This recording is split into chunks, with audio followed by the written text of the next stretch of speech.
Salut Eugène, comment tu vas? Ça va très bien et toi?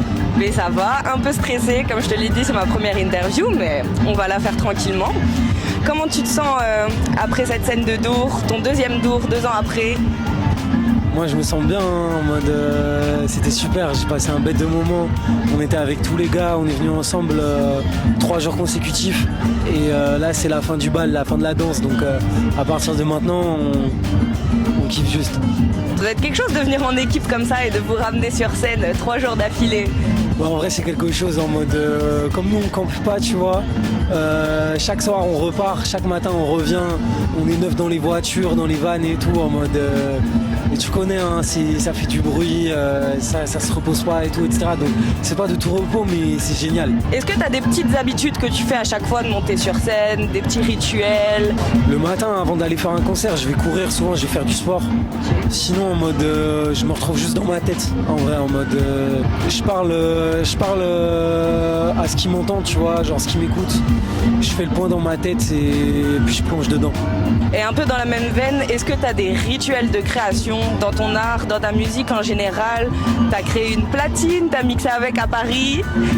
C'est quoi? Qu'est-ce qui se passe derrière tout ça? En vrai, je pense que ça dépend à chaque fois pour chaque truc. Tu vois, quand je fais de la musique, en vrai, d'un projet à l'autre, c'est très différent. Par exemple, OST, le dernier projet que j'ai sorti, c'est beaucoup de sons. Le processus créatif, c'est moi qui me suis retrouvé tout seul, en vrai, pendant longtemps, à recevoir des prods à gauche, à droite et à gratter dessus, tu vois, et à m'enregistrer dans mon coin. Là où cette platine, en fait, c'est aussi parti du fait que c'est juste que je me retrouvais seul sur scène parce que mon DJ de l'époque, Ego, avait des choses personnelles sur lesquelles se concentrer. Et du coup, je devais mixer moi-même mes tracks pour les passer, mais je suis pas DJ. Donc ça m'a intéressé et les machines comme ça me faisait peur. Donc je me suis dit que j'allais en construire une.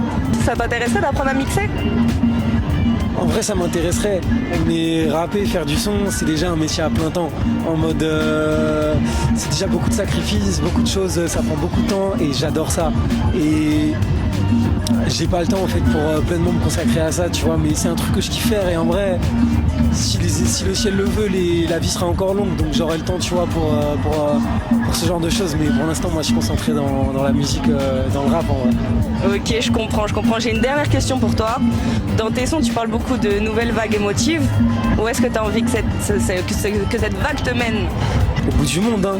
Au bout du monde. Bah, je te le souhaite, Eugène. Merci beaucoup d'avoir répondu à mes questions. Et peut-être une plus grosse scène l'année prochaine. Et on espère, hein. La vérité, merci beaucoup. Ça va le faire.